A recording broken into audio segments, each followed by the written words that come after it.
Has this ever happened to you? She's standing close enough that you can smell her perfume, her eyes holding yours a fraction longer than necessary, her fingers brushing against you like it could have been an accident, but didn't feel like one, and yet you hesitate. You're not sure if it's real or just another game. In that split second of uncertainty, you risk losing control of the moment and worse, control of yourself. Here's the truth. Lust signals are not random. They're not accidental. They are deliberate, sometimes conscious, sometimes instinctive, but always carrying a message. The message isn't "I love you" or even "I like you."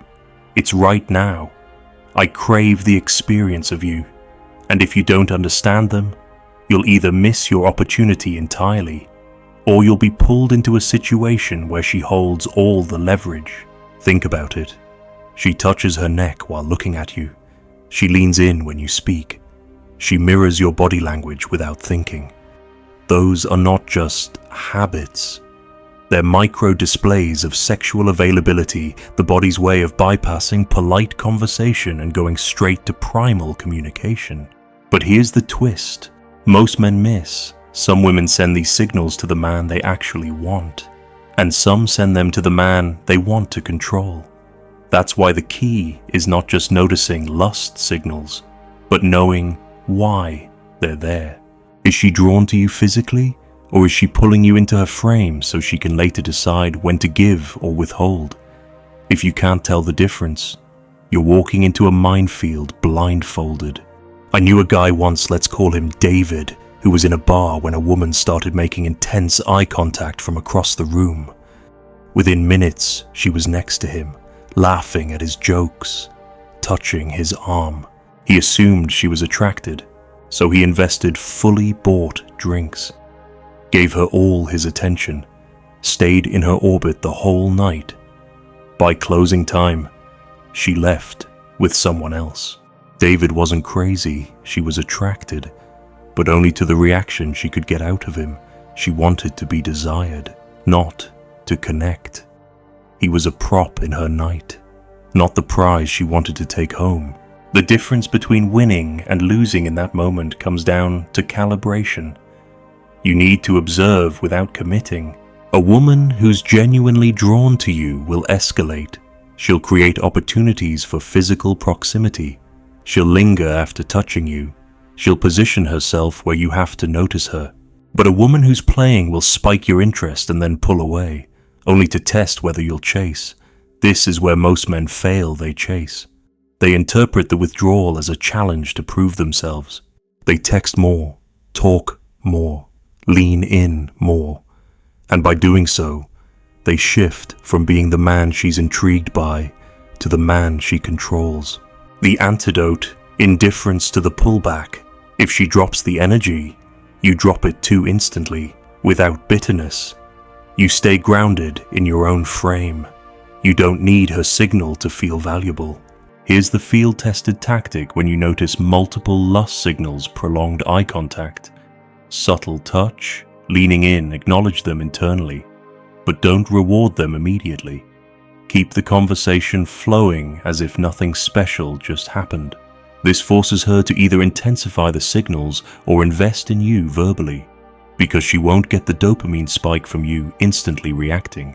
You've just reversed the power dynamic. She's now wondering if you are the one who's interested, and that's exactly where you want her.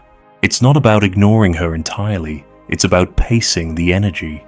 If she's sincere, your measured response builds sexual tension instead of blowing it out too soon. If she's manipulative, your restraint makes you unplayable.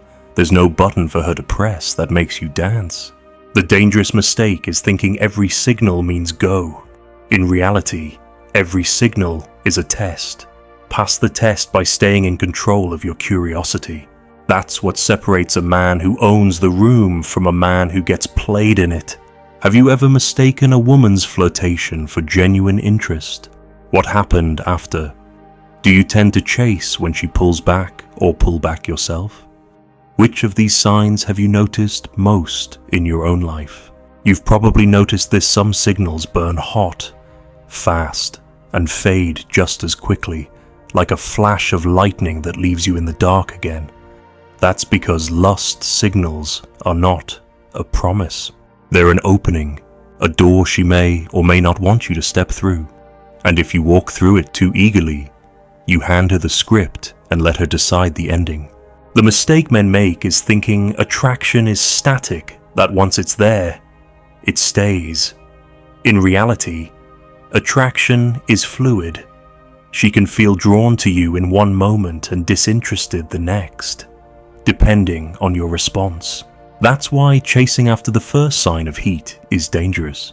It assumes the temperature will only go up, when, in reality, she's often testing how you handle the shift. Take a coffee shop example. You're in line, and a woman behind you compliments your watch. You turn, smile, exchange a few words. She touches your forearm lightly while laughing. That's a spark. But then you notice she steps back, checks her phone, and doesn't push the interaction forward. Most men panic here, thinking, I need to reignite it. They throw out more jokes, ask more questions, try to pull her attention back. What they don't realize is that they've just exposed their neediness. She now knows her approval is your fuel. A man in control does the opposite. He stays present, but lets the silence breathe. He gives her space to come back in. And here's the power in that. If she re-engages, you now have confirmation that her interest wasn't just situational, it's anchored in you, not just the moment. This is the art of allowing tension to work for you.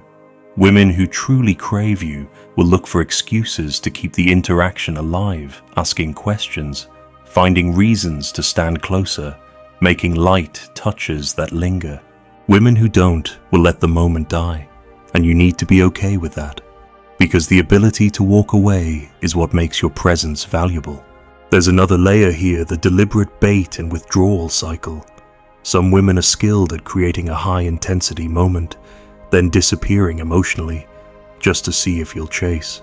It's not always malicious. Sometimes it's instinct. But in modern dating, it's often used as a tool for control. The man who chases confirms he's willing to work for her attention. The man who doesn't, he becomes the question mark she can't shake. I saw this play out at a friend's party. A guy named Mark was talking to a woman who kept brushing his arm, laughing, leaning in close. She even whispered something in his ear. Then out of nowhere, she excused herself to talk to someone else across the room. Mark waited 5 minutes, then walked over to check in. She smiled politely, but the energy was gone. Why? Because she already had her answer. He wouldn't let her walk away without following. If you want to flip that dynamic, here's your tactical move when she withdraws after signaling. Don't fill the gap. Stay rooted in your environment. Keep talking to others. Keep your posture relaxed. Keep your eyes moving. When she comes back, don't pick up where you left off. Instead, reset the frame. Treat it like a new interaction. This subtly communicates that you're not holding on to moments she abandons. The psychology behind this is simple. Scarcity creates value. When she realizes your attention isn't guaranteed, the signals she sends next will be sharper, more intentional, and harder to fake. That's when you can start to engage more, because she's now investing energy instead of just throwing sparks to see what catches. The hardest part for most men is tolerating the space between signals. It feels like a risk, like letting her walk away means losing her. But here's the reality: if her interest can't survive 5 minutes of your absence, it wasn't strong enough to begin with. Lust, that's real, doesn't vanish the second you stop feeding it. It builds when you're not there. So the next time you feel that pull, the touch, the glance, the laugh, don't rush to secure it. Let it breathe. Let her wonder. Because in that wondering, she either decides to step closer or she reveals she never planned to. Either way, you win. Because you're not wasting energy chasing smoke. Have you ever had a woman send you strong signals only to vanish? How did you react in that moment? Do you find it harder to hold back in person or over text? What's the longest you've gone without chasing after a woman pulled back, and what happened next? Here's where it gets more dangerous. Not all lust signals are about you. Some are about what she needs to feel in the moment. She might crave validation, a power boost, or simply the thrill of being wanted without any intention of following through. And if you can't tell the difference, you'll invest in a fantasy she never meant to make real. You've seen it before. A woman in a crowded room gives you direct, lingering eye contact, not a passing glance, but the kind that makes time slow. She shifts her posture to face you, crosses and uncrosses her legs, maybe bites her lip while listening to someone else talk. Every move screams attraction, but when you approach, she's warm for 5 minutes, then drifts away to someone else without explanation. That's not you losing. That's her getting exactly what she wanted, the rush of being pursued, the power of pulling a man into her orbit. This is where men fall into the performer's trap. You start thinking you have to do something to keep her attention, tell a better joke, stand taller, talk faster, be more interesting. But all that does is flip the dynamic. She becomes the prize. You become the audition. The only way out is to stop treating her initial signals as an invitation to prove yourself. Treat them instead as data. Data needs verification before you act on it. In this case, verification means consistency. Does she maintain eye contact over time? Does she reinitiate conversation? Does she find reasons to touch you again without you prompting? If not, you've just identified a false positive. I once watched a guy handle this perfectly. He was at a rooftop bar, and a woman was making heavy signals, hair flips, shoulder touches, leaning in close. He smiled, engaged lightly, then excused himself to get another drink. He didn't rush back. 15 minutes later, she came to him, stood even closer, and asked where he'd gone. That's the difference between reading a signal and confirming it. He let her prove she was invested. And here's the strategic truth most men don't want to hear. The more you react to every flicker of attention, the less valuable your attention becomes. If she knows you'll jump at the first sign, she doesn't need to work for it. If she's not working for it, she's not valuing it. The tactical move is simple in principle, harder in practice. When she sends a signal, match it in intensity, not in chase. If she gives a 5-second glance, give a 5-second glance back.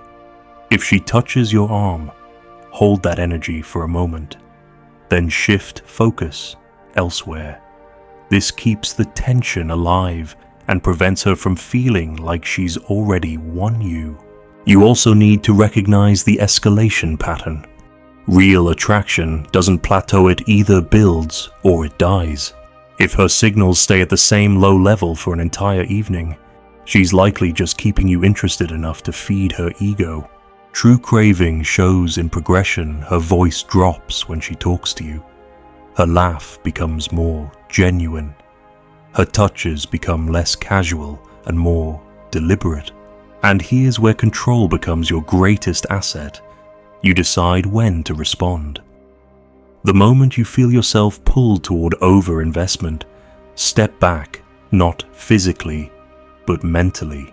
Ask yourself, is she showing me more, or am I imagining more? That question alone can save you from walking into a night, a date, or even a relationship where the attraction was never real to begin with. This isn't about being cold or detached for the sake of it. It's about making sure your interest is earned, not assumed.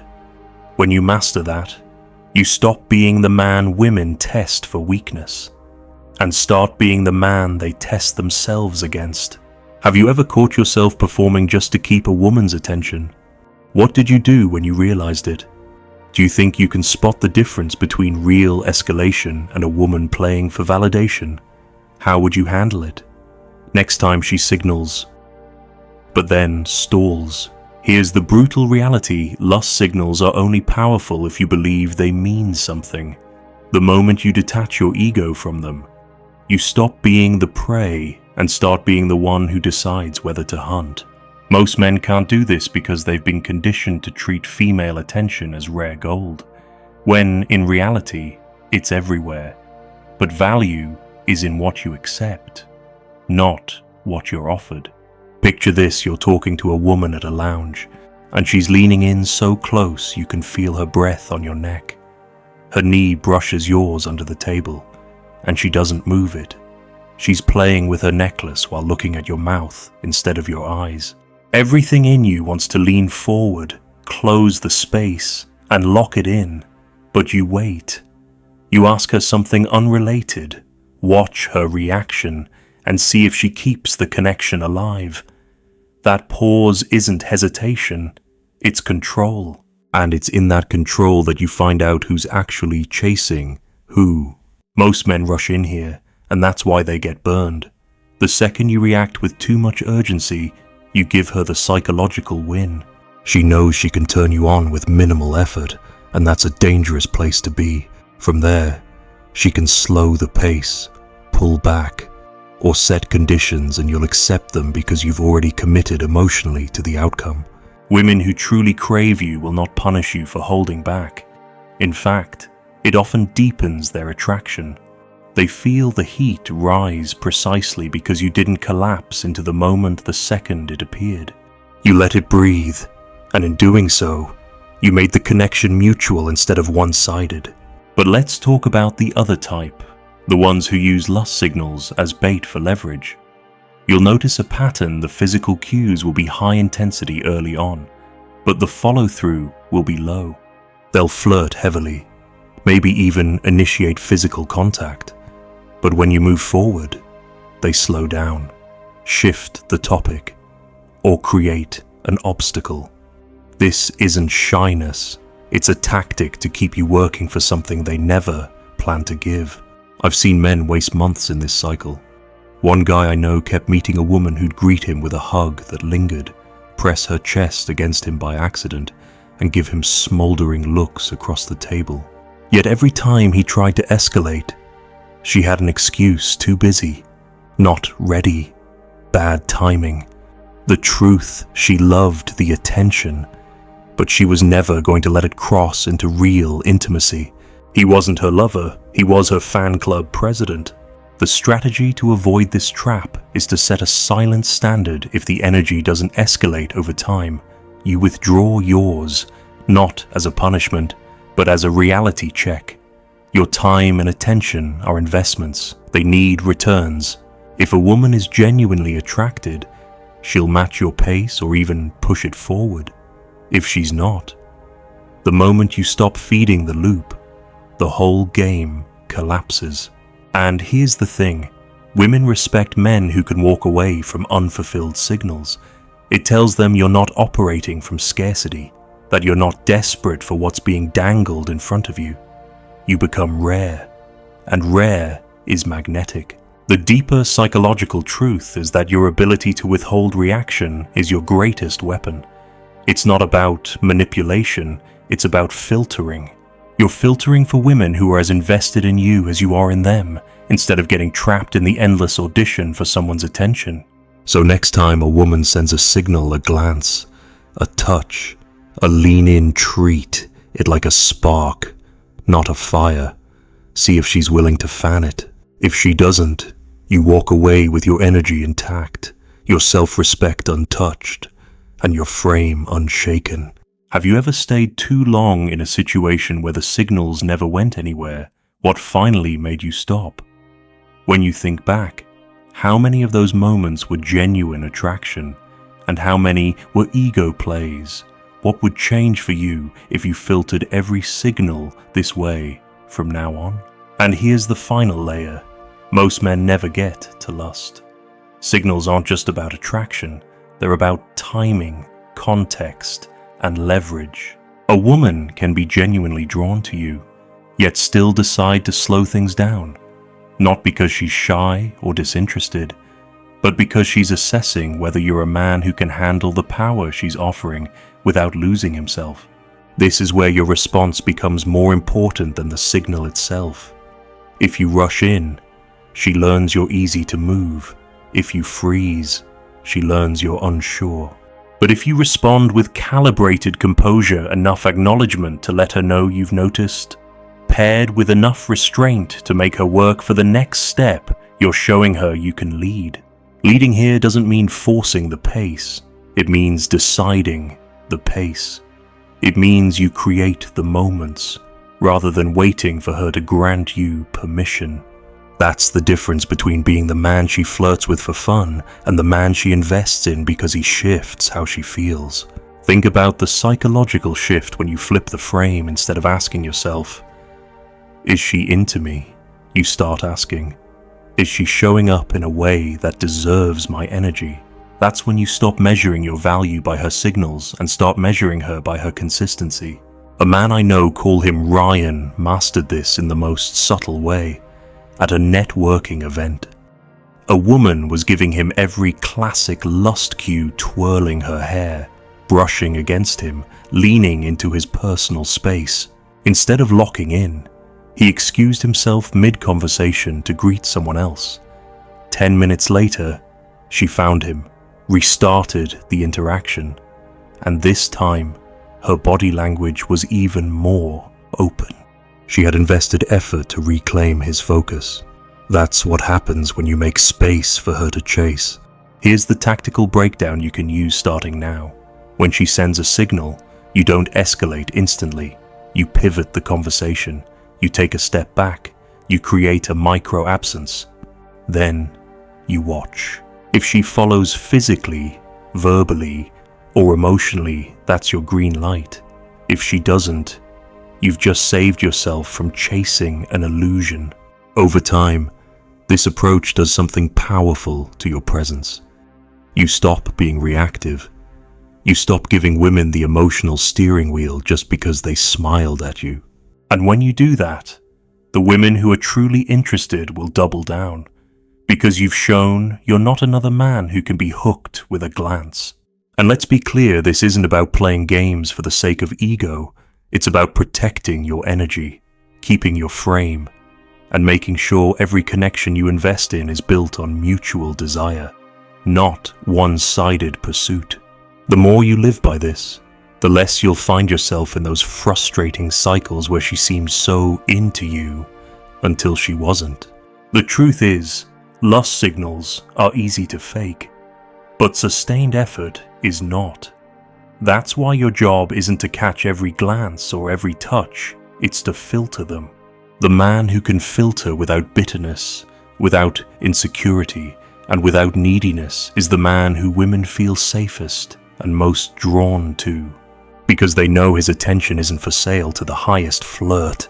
So when the next moment comes, the slow smile, the lingering glance, the hand that stays on your arm a second too long, breathe. Notice it, but remember, her signal isn't the prize. You are. And whether she gets to unwrap that prize depends entirely on whether she's willing to earn it. She didn't break you. She revealed what you were too afraid to protect.